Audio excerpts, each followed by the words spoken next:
Welcome back. You know, we're here down at Tyler Bend and for a celebration of the 40th year of the Buffalo River being adapted to the Park Service. And with me here is Paul Hammerschmidt, and he was very, very instrumental in getting that started. Am I lying? No, that's the way it is. What was your interest initially to want to save the Buffalo River? Or why did you get involved with it? Well, in 1966, I ran for Congress. In 1967, I was elected, and I was the first Republican we had since Reconstruction days, about nearly 100 years. But it was controversial, and I defeated a man named Judge Trimble, who was a very beloved individual, and he had supported wanting a big dam, or two big dams, originally on the Buffalo River.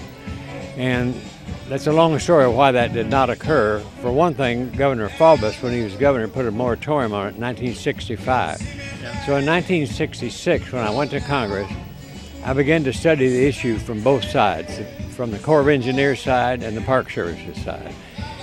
After about 3 years, well, for one thing, when I got there, since I was the first Republican, I didn't want them to think I was a smart aleck. Were you a little nervous being the only Republican in there? No, I was that way for years. but anyway, I didn't want them to think I was a smart aleck upstart Republican. So it took me about 3 years to nurture the powers that be there, the chairman of the Interior Committee and others that had a say in getting a bill passed. And then the Park Service helped me draft a bill. I introduced it in May of 1971, and by that time I had gotten enough support to where it passed without any problem whatsoever. And that's what created the park. And but 40 years ago, it was still very controversial right here at this place where we are.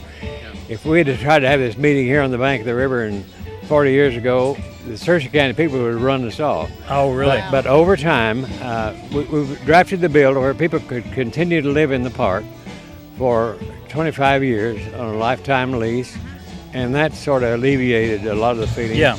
Even today, because this was their land. I mean, before it was taken over by the Park Service. Right. And even today, that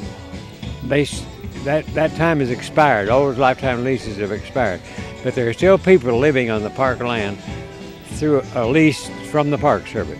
So you still get a pastoral view if you're in the Boxey Valley or one of these other places, which is great.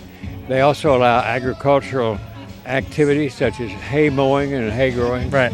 And so it's been a very successful thing. I think all the hard feelings have gone now. I think everybody realizes that saving the buffalo, which is a real treasure to our state and to the nation, was the right thing to do.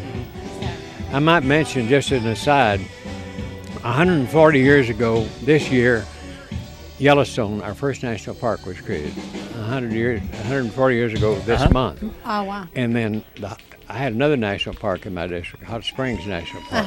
And it was one of our earliest national parks in the United States also. Almost buys back the time of Yellowstone. But anyway, so the parks are for the people, and they're wonderful to be preserved, and they really should never reduce the budget on these parks, because there's something that really touches the people.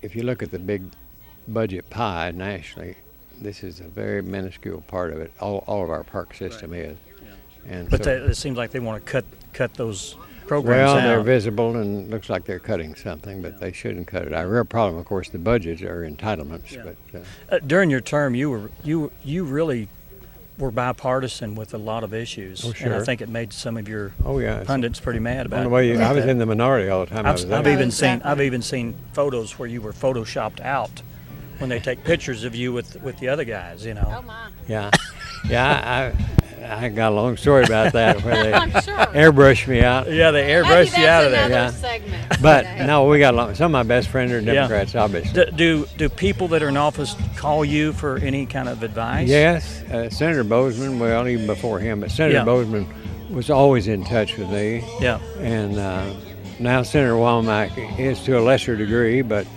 I've been out a longer time. I've been out 20 years now. Yeah. But you're still going strong. You still I have quit a when finger I was in 70, things. and so I've had 20 years of wandering around Harrison. Well, it was definitely a focus for you not to be Democrat or Republican, but for the the betterment of our area here. Well, it I was. mean, that Some of my mentors up there were Wilbur Mills and John McClellan, were great supporters of mine and Right. great friends of mine. Well, you crossed another milestone here not too long ago. A birthday, Yeah, I had a birthday. Big birthday. big birthday. Yeah. Yeah, I became You wanna- 90. I was going to tell you, you want to tell people how old you were, yeah. Yeah, 90. 90 They the all 4th of know May. anyway, don't Yeah, I think they do.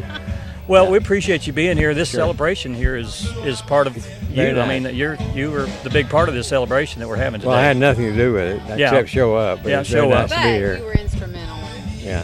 Well, we appreciate you do showing up Thank to you, Dan. these, and hope a lot of big things are coming your way in the future. Hopefully that they Oh, will lots be. of Yeah, years course. left. yeah, of course. Playing on it. Thanks, John Paul. bet. You bet. Appreciate it. Thank you. Thank you.